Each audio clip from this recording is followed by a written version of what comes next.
Welcome to our historical series. Today, we look into the history of central banks in the United States. For the last century, the U.S. Federal Reserve has held unprecedented power over the economy and banking sector. But the role of a central bank has been controversial throughout U.S. history, and previous iterations failed to last.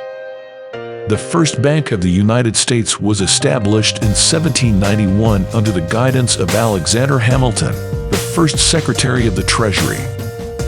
At the time, the United States was a young country still recovering from the Revolutionary War, and its government was heavily in debt. Hamilton believed that a central bank could help to stabilize the economy by regulating commercial banks and issuing paper currency. Hamilton also believed that a central bank could help the government to finance its debts by buying government bonds. This would provide the government with the money it needed to pay its debts and to invest in infrastructure and other projects. The bank was opposed by influential people including Thomas Jefferson and James Madison. Critics argued that the bank's existence was unconstitutional and concentrated too much power at the federal level instead of developing state banks. They further worried that it would benefit wealthy businessmen in cities at the expense of ordinary Americans and farmers. In 1811, Congress voted not to renew the first bank's charter. The bank was closed, and the United States was once again without a central bank. Following the War of 1812, the Second Bank of the United States was chartered in 1816, again citing a need to address economic challenges. Its responsibilities included regulating state banks, stabilizing the currency, and managing national finances. The bank came under fire early on for mismanagement. It failed to control the amount of paper money being issued by its branch banks in the West and South.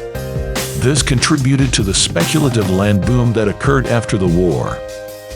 When the U.S. markets collapsed in the panic of 1819, the bank was criticized for its late response, and it continued to contract credit even as the economy began to recover.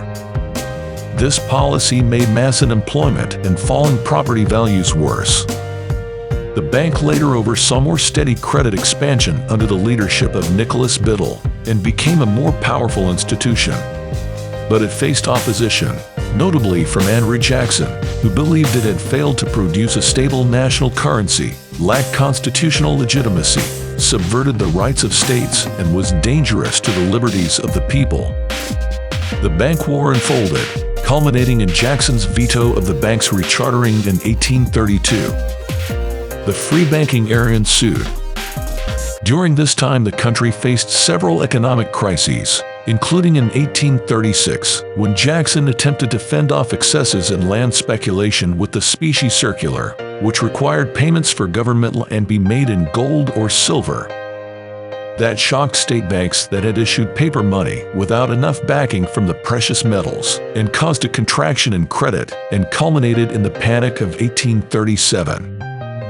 During the free banking era, states passed laws that allowed banks to operate with little regulation. This led to a proliferation of banks, some of which were poorly managed.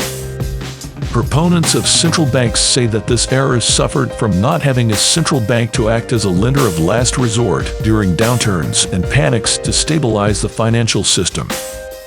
Central bank critics counter that worse financial crises have occurred since the formation of the Federal Reserve.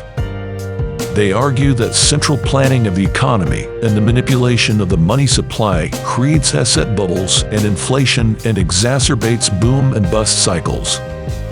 The concentration of power among a few unelected officials that can make decisions that impact the entire economy is also seen as undemocratic, and bailing out banks that make bad investments creates moral hazard. In response to the financial turmoil during the Civil War, the national banking system was established in 1863. The system aimed to provide stability, federal regulation, and a uniform currency. However, it fell short of being a genuine central bank. After the financial panic of 1907, efforts to create a central bank hastened again. This culminated in 1913 with the creation of the Federal Reserve System.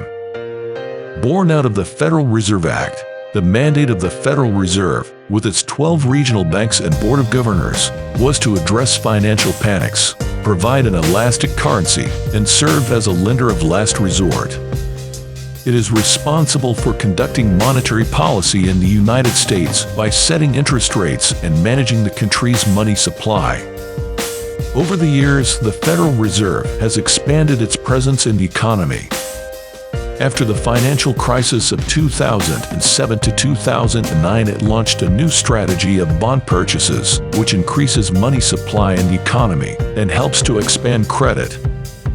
Supporters say this helped the economy rebound from the economic downturn, but critics charge that it has led to asset bubbles, contributed to inflation, reduced the value of the U.S. currency, and made it more difficult for the economy to return to normal conditions without central bank support.